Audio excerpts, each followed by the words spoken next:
नमस्कार प्यारे मित्रों, आप लोग कैसे हैं। आई होप कि आप लोग अच्छे होंगे और आपकी पढ़ाई बेहतर चल रही होगी और आप लोग अपने जीवन को बेहतर बनाने के लिए अथक प्रयास कर रहे होंगे। प्यारे मित्रों, आप लोगों के लिए साइंस से संबंधित इस महत्वपूर्ण टॉपिक्स को लेकर आया हूं जहां से एग्जाम में हजारों बार प्रश्न पूछे गए हैं। आज आप लोगों को मैं क्या पढ़ाने वाला हूं, आज आप लोगों को धमनियों से संबंधित और सिराओं से संबंधित बनने वाले उन सारे प्रश्नों के संग्रह को लेकर आया हूं जहां से एग्जाम में कई बार प्रश्न पूछे गए हैं। इसलिए प्यारे मित्रों, आप लोगों की डिमांड थी, कुछ बच्चे मेरे पास बार बार फोन भी कर रहे थे कि सर धमनियों से संबंधित और सिराओं से संबंधित उन सारे प्रश्नों को करा दीजिए जहां से एग्जाम में बार बार प्रश्न पूछे जाते हैं। इसलिए प्यारे मित्रों, मैंने इस सेशन को बड़ा ही महत्वपूर्ण समझा और आज आप लोगों के लिए इस सेशन को लेकर आया हूं और देखिएगा। और देखने के बाद आप लोगों को यदि सेशन पसंद आता है तो लोगों के बीच में लाइक शेयर कमेंट जरूर कीजिएगा। तो चलिए प्यारे मित्रों, हम समय को ना गवाते हुए एक नजर में चंद क्षणों में ये देख लेते हैं कि कौन सी ऐसी धमनियां हैं और कौन से ऐसे सिराएं हैं जो सिर को रक्त पहुंचाते हैं, यकृत को रक्त पहुंचाते हैं, हाथ की आस्तीन को रक्त, टांगों को रक्त पहुंचाते हैं, सिर को रक्त पहुंचाते हैं। और आप सब जानते हैं कि हमारे शरीर में धमनियों में शुद्ध रक्त प्रवाहित होता है और सिराओं में अशुद्ध रक्त। इसका मतलब यह है कि धमनियां शरीर को शुद्ध रक्त पहुंचाने का कार्य करती है और वापसी कौन करता है, सिराओं के माध्यम से वापसी होता है, फिर से शुद्धिकर करके जो है फिर बॉडी के अंदर। इसका मतलब ये सर्कल जो है हमेशा चलता रहता है। तो प्यारे मित्रों, चलिए हम आज धमनियों के बारे में देखते हैं, फिर सिराओं के बारे में देखेंगे। तो चलिए देखते हैं।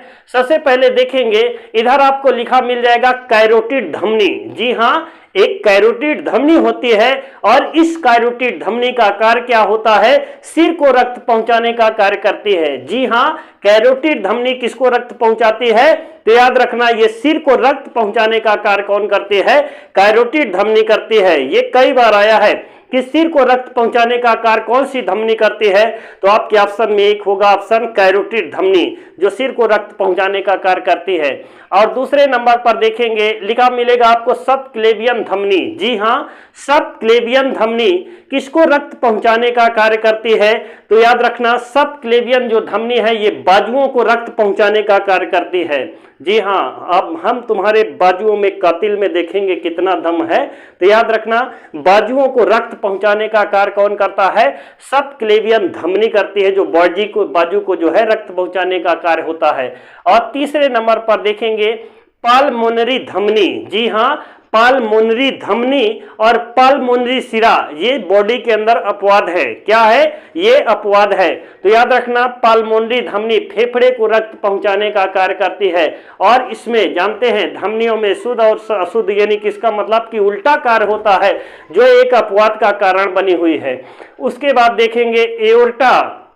जी हाँ, एओर्टा का कार्य क्या होता है, यह हृदय से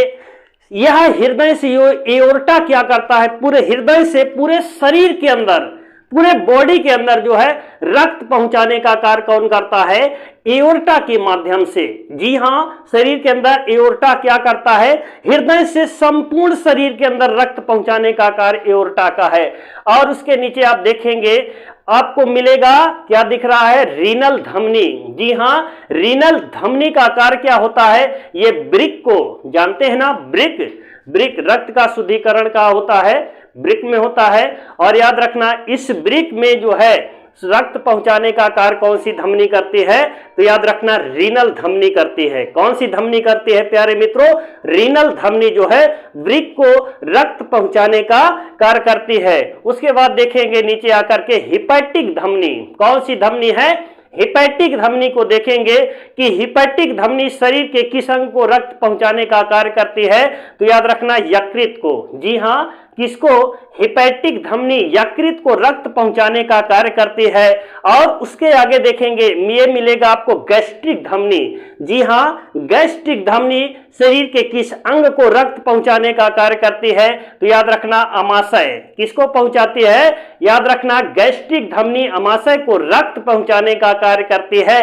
और इसके बाद नीचे देखेंगे यहां पर मिल जाएगा फीमोरल धमनी, और फीमोरल आपके ऑप्शन में नहीं है तो याद रखना यहां पर इलियक मिल जाएगा। क्या, इलियक, इलियक, ये दोनों याद रखना, फीमोरल होगा या तो इलियक धमनी, ये दोनों क्या करती है, टांगों को रक्त पहुंचाती है, ये भी टांग से है, जी हाँ दोनों ये टांगों को रक्त पहुंचाने का कार्य करती है। आई होप कि आप लोग धमनियों से बनने वाले सारे प्रश्नों की खोपड़ी में आप आग लगा दोगे। ये मुझे पूर्ण विश्वास है कि आप लोग यदि ये सारी धमनियों को पढ़ लिया तो धमनियों से आने वाले जितने भी तरह से प्रश्न बन जा सकते हैं, मैंने यहां पर सारे प्रश्नों को समाहित किया है प्यारे मित्रों। अब ये देखिएगा शिराओं से कैसे प्रश्न बनता है। जब आपको धमनियां याद हो जाएंगी तो याद रखना सेम इसी प्रकार से ये मिलता जुलता इनका नाम है और आप मिलते जुलते नामों में कंफ्यूज नहीं होइएगा। और शिराओं से जो बनने वाले प्रश्न हैं उन सारे प्रश्नों को मैंने इसमें समाहित किया है। प्यारे मित्रों देखिएगा, बहुत ही इंटरेस्टिंग क्लास है और आपको बहुत ही मजा आने वाला है, क्योंकि यहां से उन सारे प्रश्नों को मैंने समाहित किया है जो आपके एग्जाम की दृष्टि से बेहद महत्वपूर्ण है। तो चलिए देखते हैं जुगुलर शिरा। जी हां, जुगुलर शिरा का काम क्या है, तो याद रखना धमनियां तो पहुंचाती थी रक्त को, ये क्या करता है, ये सिर से रक्त की वापसी करता है। कहां से वापसी करता है, याद रखना ये सिर से रक्त की वापसी करता है। किस शिरा के माध्यम से, जुगुलर शिरा के माध्यम से सिर से रक्त की वापसी होती है। इन सारे पॉइंट को आप देखिएगा। और दूसरे नंबर पे देखिएगा, यहां पर आपको मिलेगा सबक्लेवियन शिरा। जी हां, कौन सा शिरा, सबक्लेवियन शिरा। सबक्लेवियन शिरा क्या करेगा, बाजू से, जी हां सबक्लेवियन शिरा बाजू से रक्त की वापसी करता है पुनः हृदय के अंदर। कहां, याद रखना हृदय में पुनः वापसी करता है। और उसके बाद देखेंगे पाल्मोनरी शिरा। जी हां, पाल्मोनरी शिरा फेफड़ों से रक्त की वापसी करता है। कहां से, फेफड़ों से रक्त की वापसी करता है। और प्यारे मित्रों मैंने आपको बताया है कि फेफड़ा किस झिल्ली के अंदर बंद होता है, प्लूरल मेम्ब्रेन झिल्ली के अंदर मनुष्य का जो फेफड़ा है वह फेफड़ा बंद होता है प्लूरल मेम्ब्रेन झिल्ली के अंदर, क्योंकि यहां से भी प्रश्न बनते हैं कई तरह से।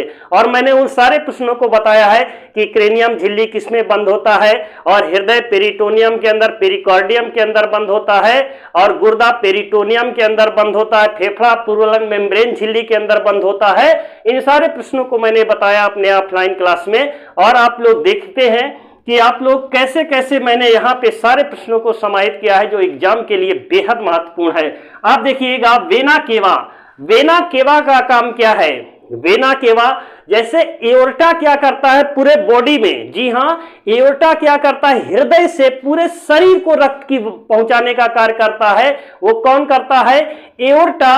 और सेम उसी प्रकार यहां पर जो वेना केवा आपको दिख रहा है पूरे बॉडी से रक्त की वापसी करता है वेना केवा, उसको खींचने का कार्य करता है, फिर वना पुनः पहुंचाने का कार्य करता है। इसका मतलब शरीर से हृदय को रक्त पहुंचाने का कार्य, वापसी वहीं पर पहुंचाएगा जहां से इसका फिर से शुद्धिकरण होगा, फिर जो है एओर्टा के माध्यम से पूरे बॉडी के अंदर जाएगा। और देखिएगा इसके बाद क्या मिलेगा आपको, रीनल, जी हां रीनल शिरा, शिरा की बात कर रहे हैं, रीनल धमनी भी होती है, रीनल शिरा भी होता है।